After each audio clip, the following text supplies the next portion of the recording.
మా వాడు ఇసిగిస్తుంటే తిట్టాననేసి బట్టలన్నీ కవర్లో పెట్టుకుని అయితే బయలుదేరేశాడు. ఎక్కడికి రా వెళ్తున్నావు అని అంటే అమ్మమ్మకి వెళ్తున్నాను, ఆటోకి డబ్బులు అన్నాడు. సరే అని 20 రూపీస్ ఇచ్చాను, ఏం చేస్తాడో చూద్దామనేసి సద్దిన సంచిని సంకలో పెట్టుకుని అయితే బయలుదేరుతున్నాడు. బాయ్ మమ్మీ, ఇంకా రానని చెప్పి బాయ్ చెప్తున్నాడు. వెళ్తావురా మరి అమ్మమ్మకి అని అంటే నేను ఆటో ఎక్కిపోతాను మమ్మీ అని చెప్తున్నాడు. వాడు ఏం చెప్తున్నాడు మీరే వినండి.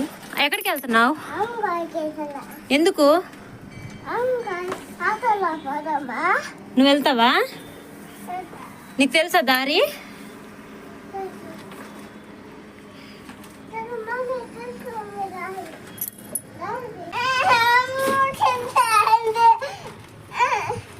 నువ్వు ఒక్కడివే వెళ్ళలేవురా, నేను తర్వాత తీసుకెళ్తా రారా అంటే ఒప్పుకోవట్లేదు, ఏడుస్తున్నాడు వెళ్ళాలనేసి. ఎందుకు ఏడుస్తున్నాడని మా పక్కింటి వాళ్ళు అడిగితే చెప్పే లోపలే దొరికిందే ఛాన్స్ అని సంచి సంకలో పెట్టుకుని మెయిన్ గేట్ తీసుకొని మరీ పరిగెత్తేస్తున్నాడు. ఈ కాలం పిల్లలు ఏదైనా తిడితే అమ్మమ్మలకి వెళ్ళిపోతాం, నానమ్మలకి వెళ్ళిపోతాం అని భలే బెదిరిచ్చేస్తున్నారు. మీ ఇంట్లో కూడా ఇలాంటి పిల్లలు ఉంటే కామెంట్ చేయండి, సబ్స్క్రైబ్ అయితే చేసుకోండి. Thank you.